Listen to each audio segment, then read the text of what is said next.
aikataulu ylhäällä ja kaikki on valmista. Homma jatkuu.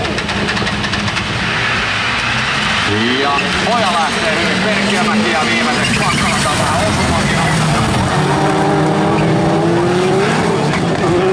Mutta 2-3 menee tämä startti. Molemmilta laidoilta kaksoisjohtoon. Kyllä joo. Näin se menee. Oja siihen kolmanneksi ja Sami Pakkala 4. tällä hetkellä. Ari Perkiömäki 5. kun tuolla spekuloidulla takahyppyrillä.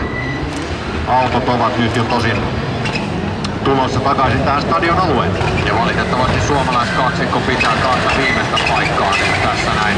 Mutta huomionarvoista on ja nyt tuliko Sten Ojalle jo? Tuli ilmeisesti joku vaihde, missi tai muu vastaava, koska Procter pihalle vähän ulos tuossa lisälenkillä. Se antaa Perkiömäelle mahdollisuuden tavoittaa brittikuljettajaa.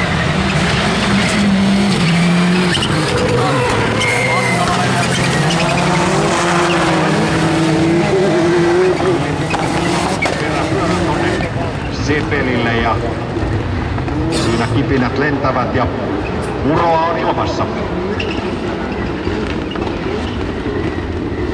Andy Scott johtaa, menee vähän leveäksi tuolla. Pääseekö Sten Oja iskemään sitten? No ei, kyllä se Ojallakin vähän luistaa. Ja Procter ihan samoja linjoja suurin piirtein kuin tiimikaveri. Mutta Pakkala on ollut, ei kolmannen. Kyllä, nyt tulee Sten Oja lisälenkki. Eli nyt 3 autoa on käynyt lisälenkki. Siinä on ainoastaan kärkikaksikko käymättä.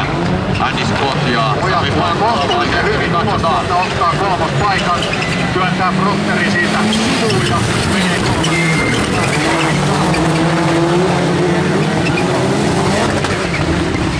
Kärkikaksikko vielä käymättä lisälenki. Se antaa Ojalle mahdollisuuden vaikka ottaa erävoitto tässä. Kyllä näin se voi laskea. Ja nyt tulee Oja ulkoa kautta. Ja mitä siellä oikein tapahtuu siellä ylhäällä? Hyvänen aika sentäs. Ja Pakkala putoaa saman tien viimeiseksi koko porukasta.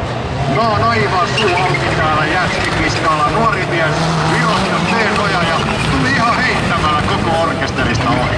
Kyllä, ja Oja on käynyt lisälenkkiä, tulee ja voittaa tämän erän. Siellä on nyt toi kaksikko vielä, Scott ja Pakkala. Scott pudotetaan 4. Sitten lopulta Oja voittaa.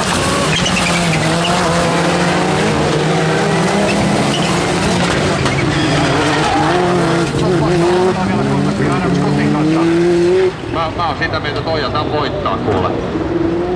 On, joo, totta kai voittaa, mikäli nyt ei aja itse hölmöile itseään pihalle.